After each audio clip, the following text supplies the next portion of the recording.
Karyn Bryant for MMA H.E.A.T. I'm here with Alan Jouban, who is on the UFC 184 card, going down in just a couple weeks here in Los Angeles. He'll be facing Richard Walsh, and we're here down at well, I still call it the Tap Out Gym, but I guess it's HQ now. You're doing some rolling with Eddie Bravo today. So how long have you been training with him? He's been my first and only jiu-jitsu coach from the beginning. So I don't know, probably going on like 7 years now, 7 or 8 years with him. So what do you like about him stylistically? Why is he the one that you sought out to learn jits from? Well, we just kind of ran into each other, to be honest. He started his 10th Planet Jiu-Jitsu at my Muay Thai gym at the time, which was Bomb Squad. And from there, one small school evolved into like, he's got like 50 or something, 50 schools worldwide now. So he's just always been there with me. But, you know, he's got the open-minded approach. I try to take what I like out of his system and use that with my MMA skills. And like I said, he's open-minded, and he's always been there for me from the beginning. He's been my first and only coach, and it's a no-gi system, which I like, being that I'm an MMA fighter. So what were you working on specifically today? You and Jared kind of came aside and worked on some stuff, something specific that you've seen in Richard's game that you feel like you're going to need? Well, I just really wanted to sharpen up some of the rubber guard. Rubber guard obviously is what Eddie's known for the most, and some people get it, some people don't get it, some people don't think there's a place for it in MMA. People that appreciate the guard really like it. It's people that appreciate, you know, being able to do submissions from the bottom, because a lot of times people are just trying to get up. So, you know, I try to keep the MMA fight with a lot of action. I don't want to be on my back shooting for a submission the entire time and looking like I'm losing for the judges. But if the opportunity is there to grab a hold of them, control them, and look for the submission, then I'm going to take it. So we were just going over a couple high percentage rubber guard moves that I could utilize in a fight, and if it's not there, then I'm going to plan on getting up. No, you're right. That there is a real mindset, especially from a lot of guys that come from wrestling. They're like, I got to get up. I just got to get up. But you can be more busy, and you can, quote unquote, score points from the bottom. Even if you don't submit. Even if you don't submit. The judges don't always see it in favor of that, so I try to play on the air of caution and look for 1 or 2 submissions and then maybe look to get up. I've learned my lesson over time. Playing submission game too long in the back, the judges frown upon it. So it's something that I've kind of had to learn from experience of being inside the cage. But now I definitely want to go for my high percentage moves and then look to get up. Nice. So what is it about Richard's game, Filthy Richard, that you've seen? You know, he's just had a couple of fights in the UFC as you have. What do you think, where do you think he's dangerous? I think he's like a grinder, to be honest. You know, he's a tough guy. He's very strong looking, and he's aggressive. He likes to push forward. From the majority of his fights, he's one of these guys that really likes to throw hands, put you on the cage, and then make you work to get off and make you work and to get up from the ground. So I kind of think that his style favors me in a way. I've worked really extensively the last year or two down at Black House, now that I'm there now, working with Kenny Johnson and Bolt Wrestling. We do a lot of working off the cage type drills to get off the cage, get back to wherever you're strong at. For me, being my stand-up, I think that I'm a crisper striker than him, and I think that after slowing the fight down, getting off the cage, the fight's going to favor me with my striking. Now, Black House, obviously a great gym. Where did you, because I guess you fought for RFA before, right? So is that how you got connected down there with Ed Suarez and the guys? Yeah, you know, it was actually RFA first. I signed with RFA. I had a great fight in my debut, which ended up getting Fight of the Year. After that, they threw me right into a title fight. I lost the title fight by a 5-round decision, and that's where I figured I need to do something else. I pretty much got out wrestled, and that's when it clicked. I was going to the Black House for sparring, but sparring only. And then I figured, you know, Kenny Johnson's there. He has great wrestling. Why am I only going for sparring? Why am I not going there 2-3 days a week and working on stuff that I just lost my fight to? So that's when I made the click. Right after the RFA fight, I called Ed Suarez up. I said, man, I would love to come train there. I'd be part of the team. You know, I'll be there consistently. I'm not one of these guys that just shows up and leaves. And he was all for it. He was super cool about it. And since then, I don't know, that was a year or two ago, I've been there 3 days a week working with him, and it's paid off. Well, obviously, it's great, too, when you have somebody like Lyoto Machida to train with. You really can't go wrong with somebody as good as he has. Anything in particular that, you know, obviously he's a veteran, a former champion. It's such an intelligent man, high IQ in fighting and outside of the octagon. Anything specifically he's kind of taught you about how to progress the UFC and approach your fight career? I wouldn't say that he's necessarily taught me stuff too much, verbally told me things, but it's just, you just pick up on it. You pick up on a way a champion comes to the gym, the way they handle themselves, the way their fight preparation goes. You can tell when I can tell in sparring when I'm sparring with him when he's in fight mode or not fight mode. My body feels it. My body tells me the amount of damage that I take. So I can tell, you know, how he trains, but I see how he trains. He comes and he's always stretching before, stretching after, working on specific techniques. When we spar, he'll sometimes stop me and tell me, you know, don't do this. You're dropping your hand here. And so it's just little subtle things that he does that he's been there before. He has the experience and he's been a champion at the highest level.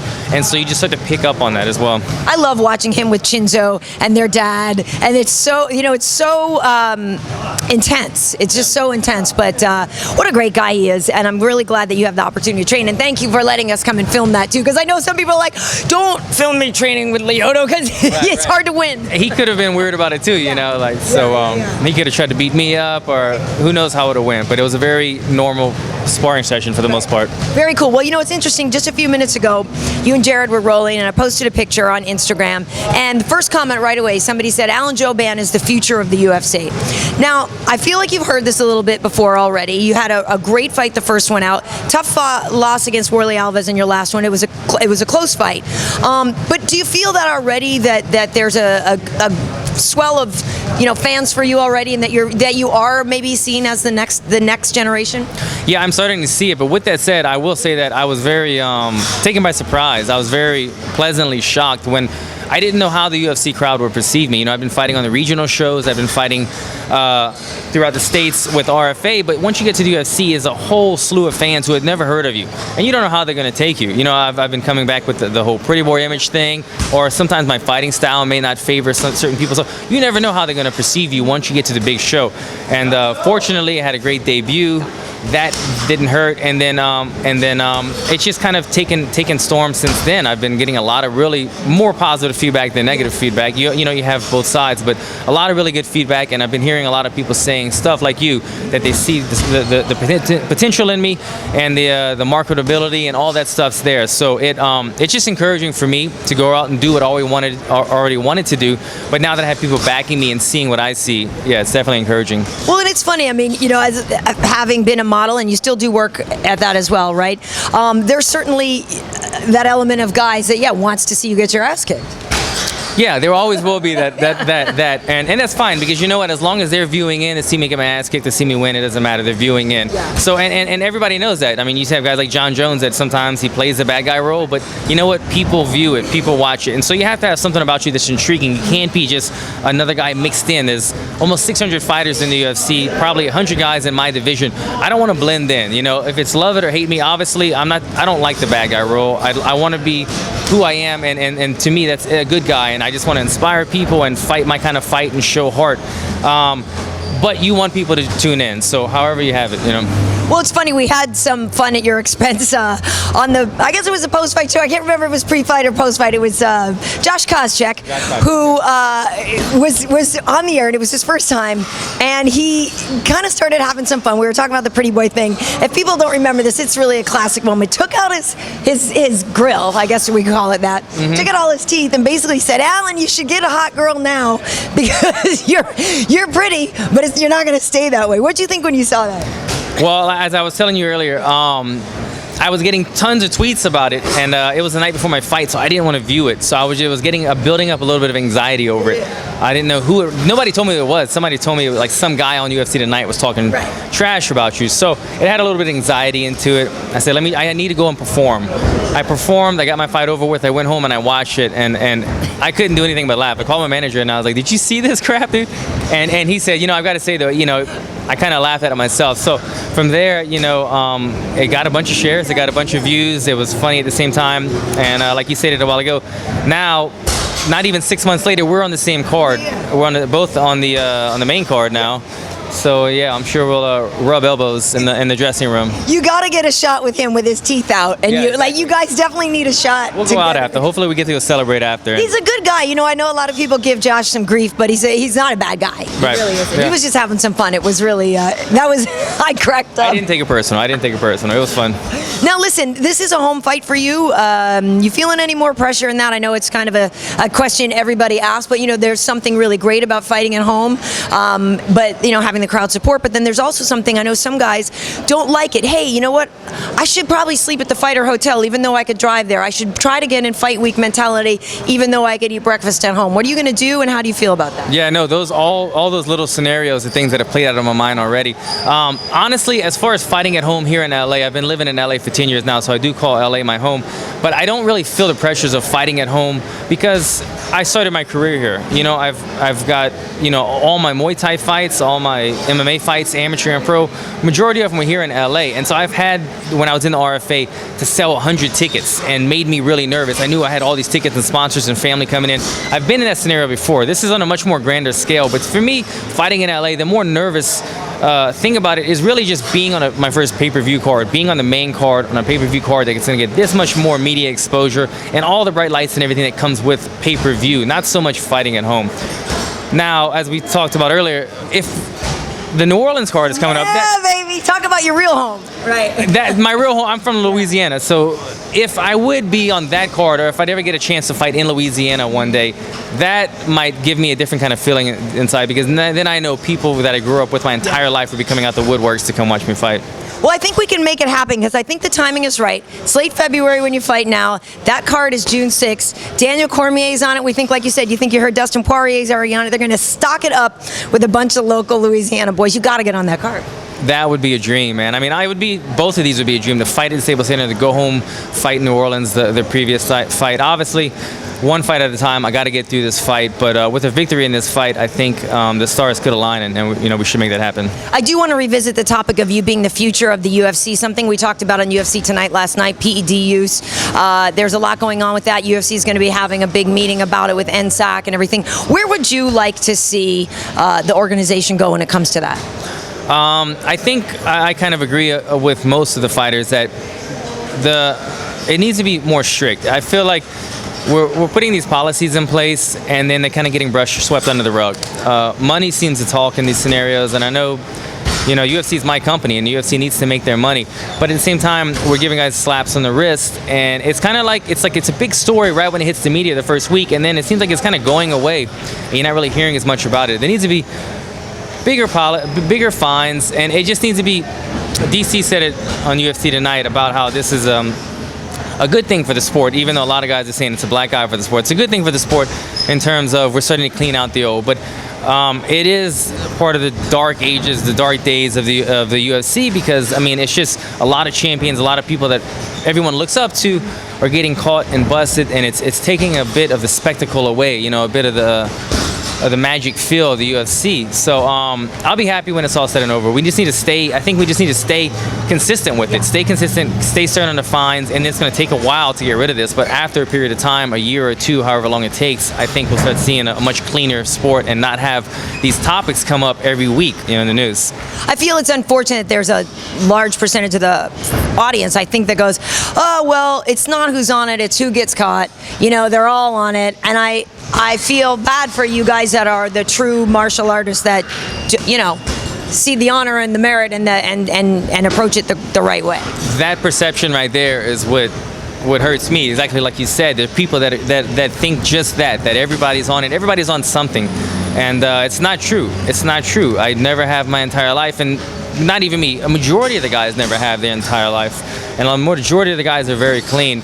But you know, everybody has their own opinion. Everybody makes mistakes. I understand that, but we have to have more stern penalties to really get rid of it.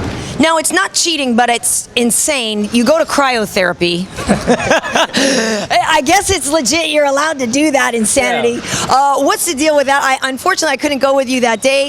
And I said, Alan, I wouldn't be able to last 2 minutes. And you said, it's okay. That's all it takes anyway. Exactly. But how did you get into that? And what does it do for you? That's great that you brought it up. Yeah, cryotherapy, they're my second family now. I visit them probably every other day from training. I try to go as much as often.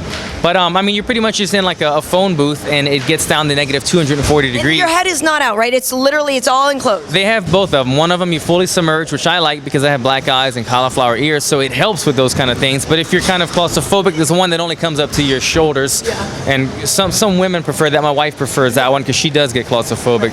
But it pretty much, you know, it's like taking an ice bath instead of 15 minutes of wet cool, which is much worse than dry cold, it's only 2 minutes. So it's a 2-minute dry cold ice bath in comparison to a 15-minute wet one. But you know, it reduces inflammation, gets rid of stiffness, soreness, bruises, all that stuff in about 2.5 minutes. So whenever I leave the gym, I go straight there. I jump in there. I come out about 15 minutes later. I start to feel the difference, and it just helps me with the double, you know, training 2-a-days and all that, instead of getting so stiff in between.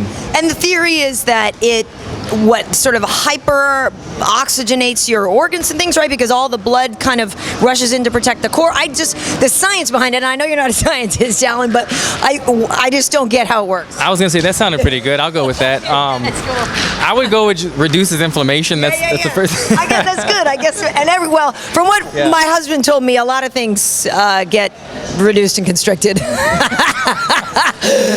He was like, "That's a humbling experience." Well, yeah, you know, your body does fight back. I'm gonna just go to the muscles. The muscles do fight back and get tense. I'll save him on that one. But it's cold. It's cold. There's no two ways about it. A lot of times you come out of there, people say, "How do you feel?" I say, I'm freezing. Yeah, I'm cold. So. But it's better. It's better than the ocean. It's better than. I mean, it's better than cold water. It's much less intense. All right. Well, maybe I'll give it a try sometime. But I don't know. Don't wait for me there. We'll see. But Alan, I do want to say thank you. The first time we did an interview together was on Skype. It's nice to see you in person.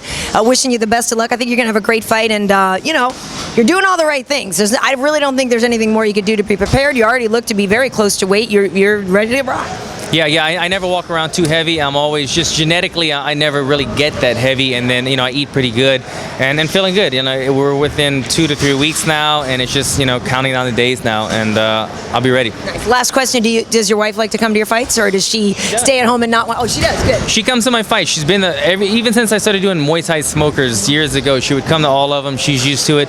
It's more now about trying to get my son not to watch the fights, because I mean, Ninja Turtles gets him in a crazy mood. When you watch Dad fight, he goes nuts and he punches everybody. So you know, that's just the things you have with having a 2-year-old son and being a professional fighter. All right. Well, best of luck to you. Thanks for taking the time today. Thank you, guys. Hey, I'm Alan Jouban, and you're watching MMA Heat.